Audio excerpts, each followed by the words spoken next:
आत्म निवेदन। तो नवदा भक्ति मतलब डायरेक्ट भक्ति। इसके अलावा बाकी जो चीजें आप करते हो, क्या क्या रह गया इसके अलावा? घर और ऑफिस ही तो रह गया है। वर्ण और आश्रम रह गया है। वर्ण और आश्रम। अभी अपने दिन भर में क्या किया आपने? दिन भर में आपने जो कुछ भी किया, या तो ऑफिस में किया या घर में किया। घर के लिए, ऑफिस में भी घर के लिए जाते हो। ऑफिस वाला कहेगा घर से शक्ति लेके आके ऑफिस में काम करो। घर वाले कहते हैं ऑफिस में काम करके घर की शक्ति बढ़ाओ, घर की सेवा करो। तो वर्ण और आश्रम। ऑफिस मतलब वर्ण, घर मतलब आश्रम। वो घर में एक जैसा नहीं रहना है। पहले 25 साल ब्रह्मचारी, 25 साल गृहस्थ, 25 साल वानप्रस्थ, 25 साल संन्यास। ये स्टैंडर्ड है ये। और वर्ण में या तो ब्राह्मण का काम करते हो आप, सीखने सिखाने का, पढ़ने पढ़ाने का। क्षत्रिय का काम करते हो, सुरक्षा का, मैनेज का। बिजनेस का काम करते हो, वैश्य का काम करते हो। कृषि, गोरक्षा, वाणिज्य, ट्रेडिंग, बिजनेस, कृषि आदि। या वर्किंग क्लास या शूद्र का, यानी वर्क करते हो, जो भी काम आपको दिया जाता है उसे कर देते हो। इसको बोलते हैं वर्ण। तो इनको घर में अपने कर्तव्य, ऑफिस में अपने कर्तव्य, इन दोनों को जब ठीक से करोगे, इन दोनों को जब ठीक से करोगे, तो भक्ति करने के लायक बन जाओगे। ऐसे नहीं कि कोई भी उठ के नवदा भक्ति करने लगे। क्यों करेगा? जब बुद्धि नहीं होगी, चेतना नहीं होगी, गाइडेंस नहीं होगी, किसी को स्वीकार ही नहीं करेगा, गुरु स्वीकार ही नहीं करेगा, वो आप उसको कहां से नवदा भक्ति आप उसको सिखा सकते हो? तो इसी सभी चीजों को हमने 3 भागों में बांटा हुआ है: जननिष्ठ, समाजनिष्ठ, परलोकनिष्ठ। जननिष्ठ में मतलब सब कुछ करते हुए भी अपने शरीर का और अपने मन का ध्यान रखना है। समाजनिष्ठ मतलब यही अपनी ड्यूटीज को, वर्ण और आश्रम को ठीक से करना है। और परलोकनिष्ठ जिसकी हम चर्चा कर रहे हैं कि हमारा आगे का जीवन कैसे अच्छा होगा, उसके लिए पुण्य करने होंगे। और वो पुण्य, कौन से पुण्य करने से मनुष्य का आगे का जीवन बहुत अच्छा होगा इन जनरल। अगर वो भक्ति नहीं भी करता है तो भी, मैंने आपको कौन कौन से पुण्य बताए, जरा नाम तो बताइए।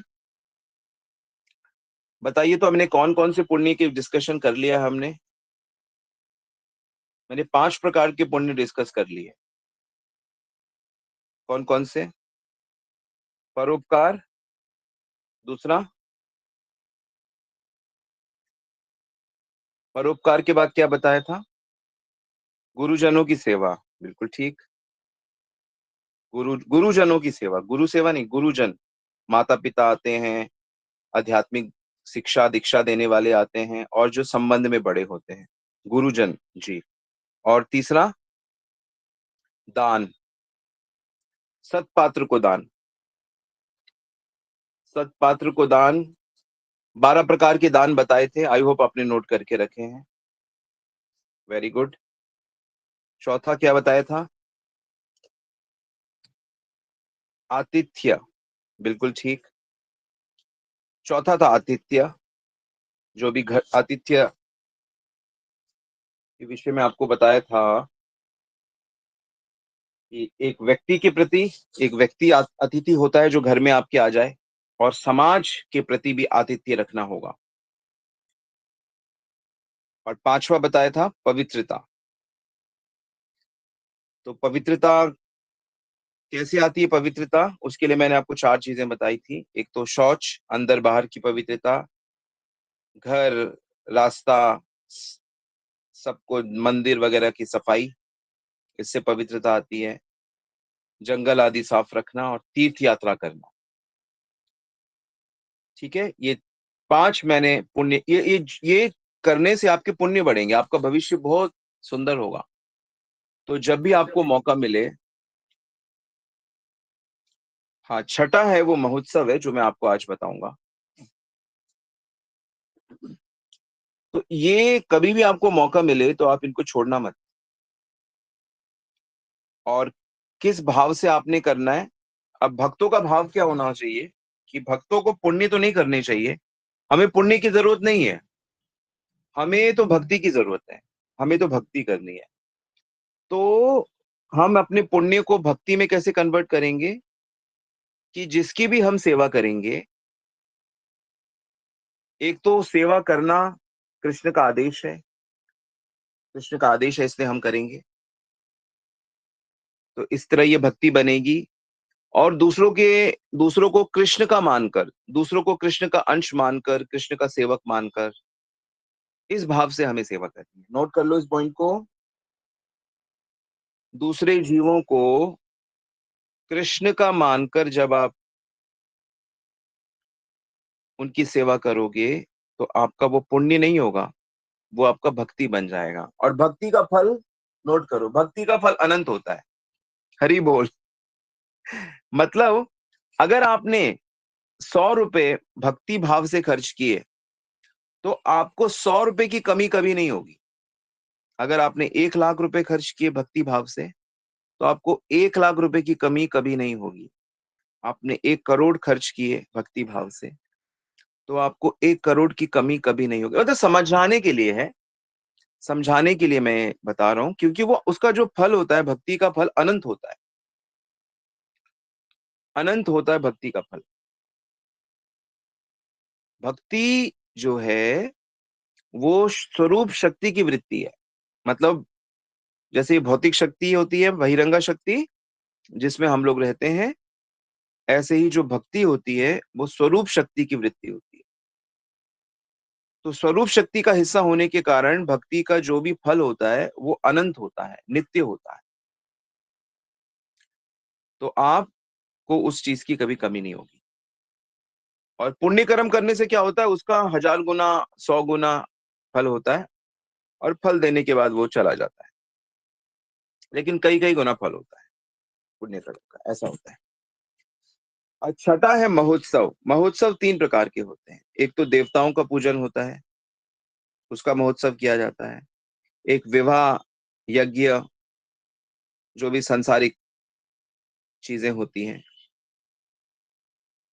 उसके लिए महोत्सव किए जाते हैं। और तीसरा है ऐसे ही अपने आनंद के लिए, अपने मनोरंजन के लिए।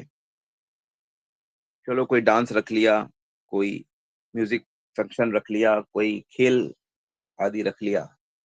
तो होते ही रहते हैं, ये ओलंपिक्स होते हैं, म्यूजिक के फेस्टिवल्स होते हैं, क्रिकेट होता है, फिल्म फेस्टिवल होता है, ये सब जैसे अपने सर्वसाधारण के, मनोविनोद के, मनोरंजन के महोत्सव होते हैं। तो देवताओं के लिए, देवताओं की सेवा हेतु, देवताओं के आनंद हेतु जो उत्सव किए जाते हैं वो पुण्य होते हैं, इसमें तो कोई डाउट ही नहीं है। बहुत से लोग इकट्ठे होते हैं, उनकी पूजा अर्चना करते हैं, भोग लगाते हैं, उसमें कीर्तन भी होता है, गरीबों को भोजन भी दिया जाता है, भंडारा किया जाता है, ब्राह्मणों को दान दिया जाता है। हम्म। तो इस तरह के जो कार्य हैं वो पुण्य होते हैं। और जो लोग इस तरह की चीजें कर सकते हैं, जिनके पास ऐसा सामर्थ्य है लेकिन वो नहीं करते, तो वो तो अपराधी लोग हैं। तो जिनके अंदर ऐसी कैपेसिटी है उनको ये सब करना चाहिए। और विशेष करके जैसे कभी संतान हो, अन्नप्राशन हो, संस्कार हो, माता पिता का या परिवार के जनों का श्राद्ध हो, हम्म, इन अवसरों पे भी महोत्सव किए जाते हैं। तो ये आवश्यक है। ये महोत्सव मनुष्य के पुण्यों को बढ़ाता है। आजकल तो जैसे ये खत्म होता जा रहा है, श्राद्ध आदि लोग नहीं करते। हम्म। देवताओं का पूजन नहीं करते।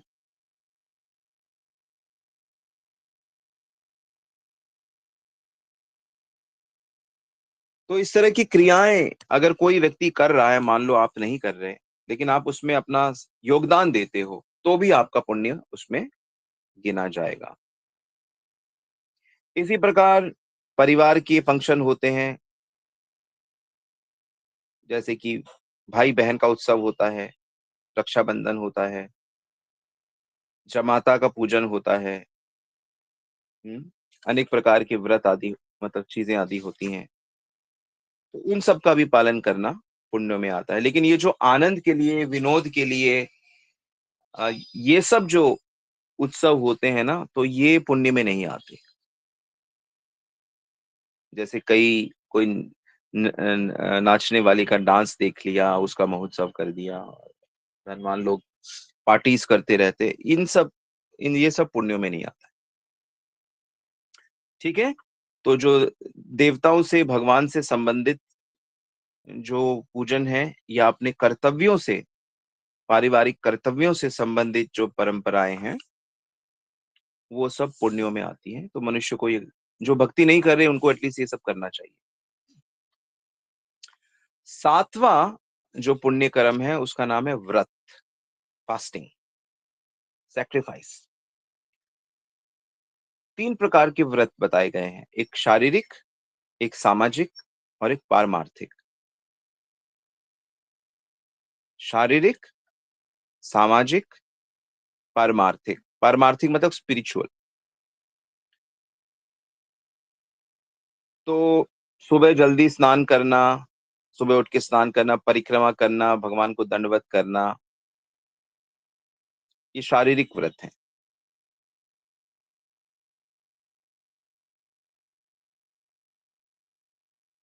कोई प्रतिदिन नहीं कर सकते, इसलिए चलो पूर्णमासी को करो, अमावस्या को करो, एकादशी को करो,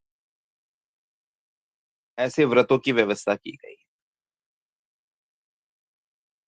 उसमें उन उन दिनों में जो हमारी, विशेष करके आस्तिक जो हमारी माताएं हैं, जो वैदिक परंपरा से जुड़ी हुई हैं, कई तरह के उपवास रखती रहती है, आपने देखा होगा। पूर्णमासी, अमावस्या, कभी बृहस्पति का व्रत, कभी सोमवार का व्रत। उस दिन खाने पीने का भी उनका विचार होता है, इंद्रियां संयमित रखी जाती हैं। तो ये सब करने से इनके पुण्य बढ़ते हैं। इसी प्रकार सामाजिक व्रत होते हैं। सामाजिक व्रत मतलब जैसे कि विवाह को इसमें ले लिया जाए, ये सामाजिक व्रत है।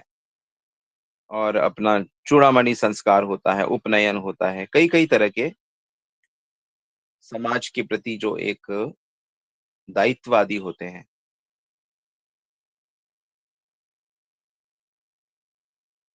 एक पत्नी धारण करके रखना, ये बहुत बड़ा व्रत माना गया है।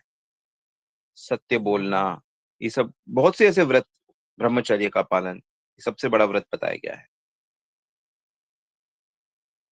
संतान नहीं हो रही है, उस अवस्था में दूसरी पत्नी से विवाह करने का व्यवस्था दी गई है हमारे शास्त्रों में। तो ऐसे भी व्रत बताए गए हैं।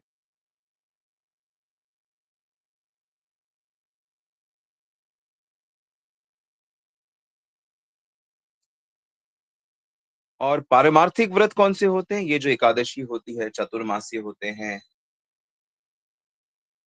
जो भक्ति प्राप्ति के लिए किए जाते हैं, तो इन सबको भी इसी दायरे में रखा गया है। तो व्रत आदि मनुष्यों को करते रहना चाहिए। तो हमारे विदेश के जो लोग हैं, वो लोग इस तरह के व्रत आदि नहीं करते हैं, और इसलिए उनके नॉर्मल जीवन में भी पारिवारिक सुख शांति नहीं होती। पूरे जीवन भर एक पति हो, एक पत्नी हो, यही अपने आप में बहुत बड़ा सुख है, परिवार इकट्ठा हो।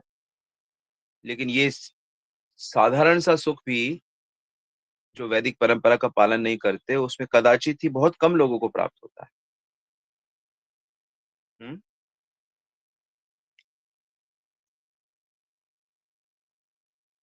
8वां जो बताया गया है पुण्य कर्म, वो है पशुपालन। पशुपालन का मतलब होता है, एक तो पशुओं की उन्नति हो, उनकी भी उनकी भी वंश उनका बढ़े, क्योंकि उनके सहायता के बिना मनुष्य भी बहुत से कार्य नहीं कर सकता है। उनकी नस्ल, बैलों की नस्ल आदि बने, जिससे अच्छे से हमें गायों से दूध प्राप्त होगा, कपड़े, ऊनी कपड़े आदि भेड़ों से प्राप्त होते हैं। कई तरह की दवाइयाँ प्राप्त होती हैं। उनकी उनकी परंपराओं की रक्षा करना और इन जनरल भी इन पशु-पक्षियों की रक्षा करना, इन लोगों को मार-मार के खाना और ये करना, ये बहुत ही अपराधजनक है। तो पशुओं की रक्षा करना, विशेष करके गौ जाति, इसको बहुत पुण्य कारक बताया गया है। ठीक है? ये पुण्य कर्म है। 9वां है जगत वृद्धि के कार्य करना। जगत वृद्धि मतलब कि जो ये मनुष्य जीवन है ये चलता रहे, तो इसलिए सही तरीके से विवाह हो, सही तरीके से संतान उत्पत्ति हो, इस तरह के कार्य करना, संतान की रक्षा करना, उनका सही तरीके से पालन-पोषण करना, संतान को संसार में रहने लायक बनाना और संतान को स्पिरिचुअल नॉलेज देना। तो ये 4 प्रकार के जो कार्य हैं, इनको जगत वृद्धि के कार्य कहते हैं। नोट कर लिया आपने?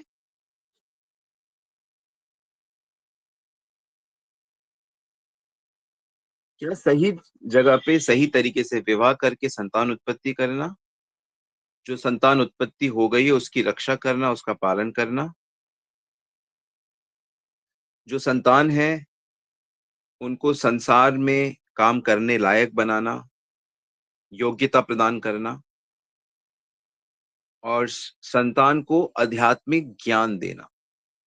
ये 4 तरह की एक्टिविटीज़ को भी हमारे शास्त्रों में महान पुण्य कार्य बताया गया है।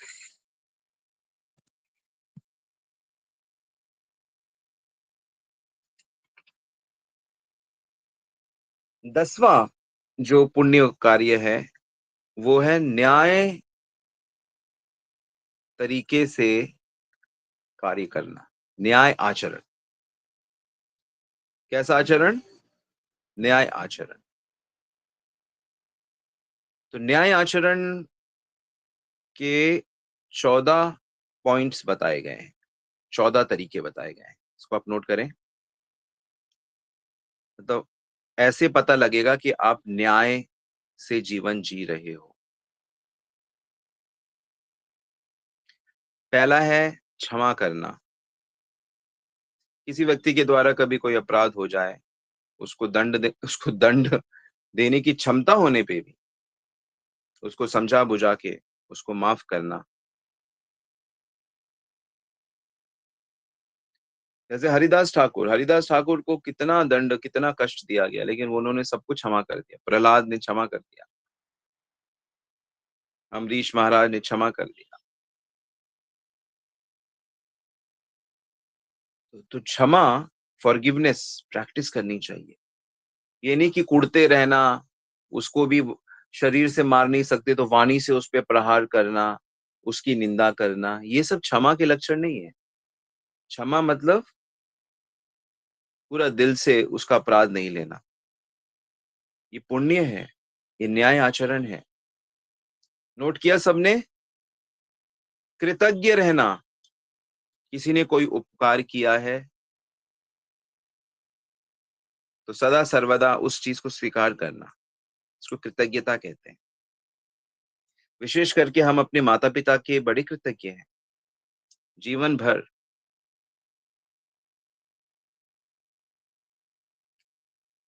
तीसरा, सत्य बोलना।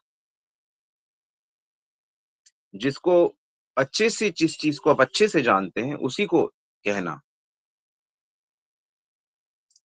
सत्य बोलने वाले का हमेशा आदर होता है। ये तीसरे प्रकार का पुण्य है ना। आप पूछते हो ना कि क्या होता है पुण्य? ये होता है पुण्य। क्षमा करना, कृतज्ञ रहना, सत्य बोलना और आर्जवम, सरलता। सरल का मतलब होता है कि आपसे लोगों को डर ना लगे। आपके साथ मनुष्य बहुत ईज़ी फ़ील करे, कोई भी मनुष्य। उसको सरलता कहते हैं। हमारे गुरुदेव में विशेष करके क्वालिटी है, अति सरल। एक बच्चा भी उनके आगे बहुत ईज़ी महसूस करता है। आस्तेय, आस्ते का मतलब होता है दूसरे की चीजें मुझे मिल जाएं, चोरी मतलब कर लेना या दूसरों की चीजें लेने का मन करना, इसको आस्तेय कहते हैं। गलत तरीके से ले लेना नहीं, परिश्रम से, मेहनत से, न्याय से जो चीजें मिले वही हमारी होती है।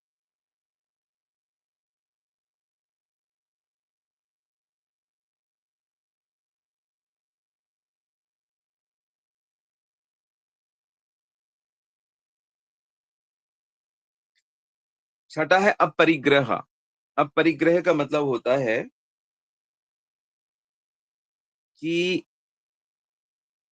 हमें अगर हम योग्य हैं तो हम चीजों को मेहनत से इकट्ठा करें, ना कि मांग ले किसी से। जो अंधे हैं, लंगड़े हैं, असमर्थ हैं, उन्हीं को मांगने का अधिकार होता है।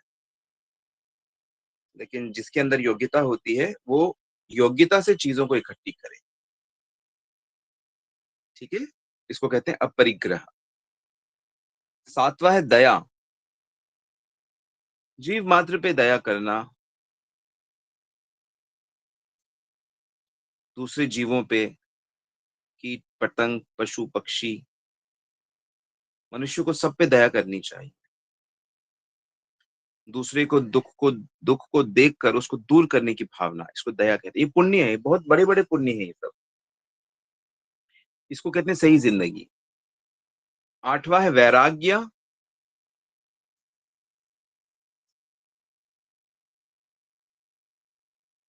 इंद्रियां, ये नहीं कि इंद्रियां जो चाह रही हैं उसको दे दिया जाए। जो उसके लिए न्याय उचित है उसको ही को देना, इसको कहते हैं वैराग्य। नौवां है सत शास्त्रों का सम्मान करना, मतलब शास्त्रों को पढ़ना, उनकी रिस्पेक्ट करना, ये नहीं कि उनकी निंदा करना। 10वां है तीर्थ भ्रमण करना।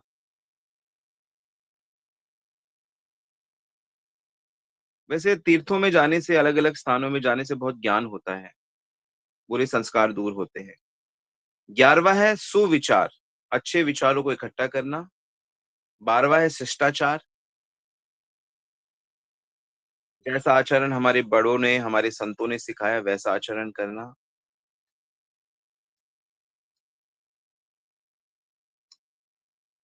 13वां है भगवान की पूजा, इज्जिया, भगवान का पूजन करना।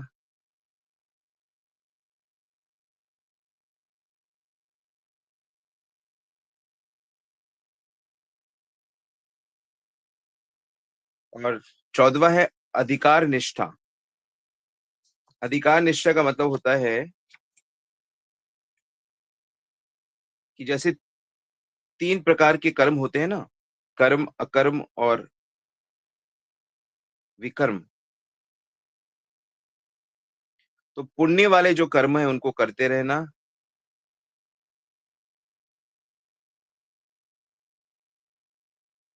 जो अपने नित्य कर्म है उनको करना, भोगों के लिए नहीं करना चीजें।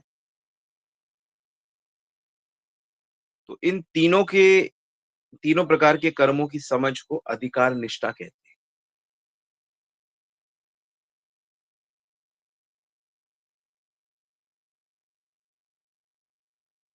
तो ये जो इस तरह से कर्मों की समझ होना, ईश्वर की उपासना करना,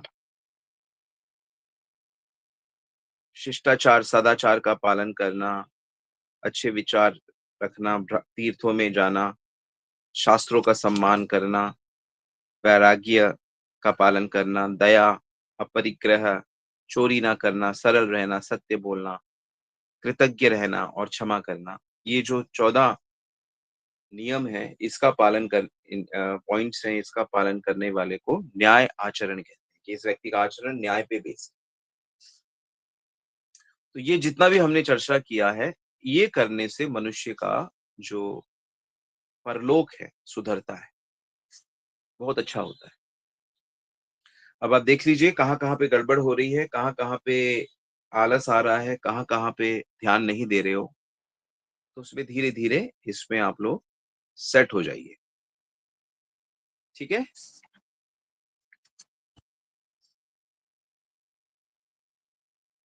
इसकी चर्चा फिर अब कल करेंगे, आगे की चर्चा। कोई प्रश्न है तो आप पूछ सकते हैं।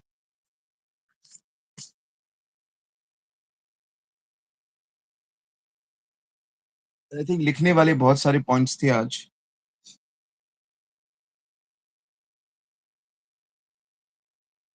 इसमें से बहुत सारी चीजें आप लोग करते भी होंगे, ऐसा नहीं है कि आप लोग नहीं करते, लेकिन आपको इसकी ठीक जानकारी नहीं होती है कि अच्छा ये क्या है, ये क्यों है। और आपके बच्चे भी आपसे पूछते होंगे कि ये करना है कि नहीं करना है, क्यों कर रहे हैं, तो आप बता सकते हो कि बेटा ये करने से हमारा परलोक सुधरता है।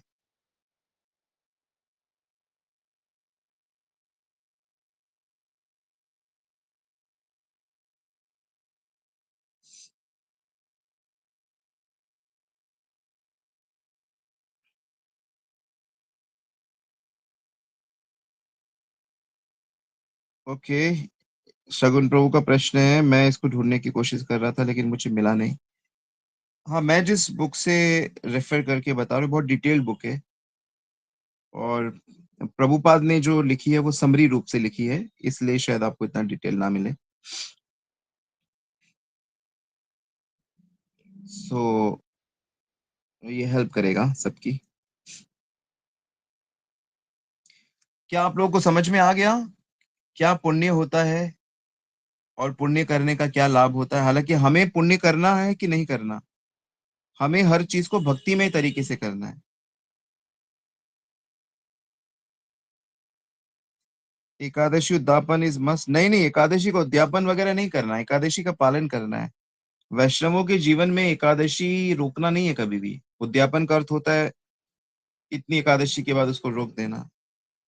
एकादशी मरण, मरने के बाद भी करना है, मरने तक तो करना ही है, उसके बाद भी होगा।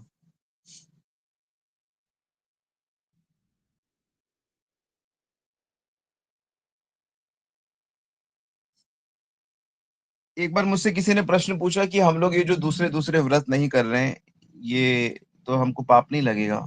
तो मैंने कहा भाई दूसरे दूसरे व्रत अभी मत करो, शिव जी की, माता रानी की, सब गोलोक में करना। तो हंसने लगे कि गोलोक में? हाँ, गोलोक में श्री कृष्ण के साथ शिव जी की, माता रानी की पूजा करते रहना। लेकिन अभी तो आप एकादशी रखो, अभी तो आप जन्माष्टमी रखो, गौर पूर्णिमा के व्रत रखो और भक्ति करो।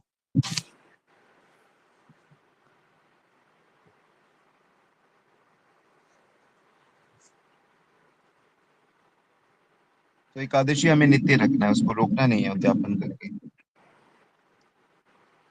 ठीक है।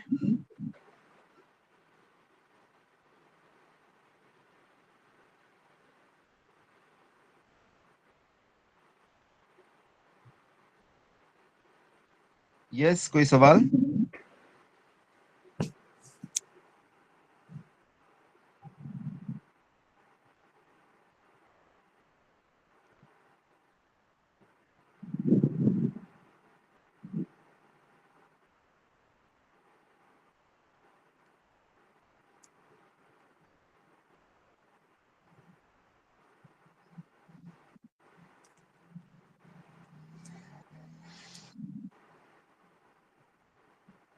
ऑलराइट, तो हम लोग आज यहीं रुकते हैं। Thank you very much.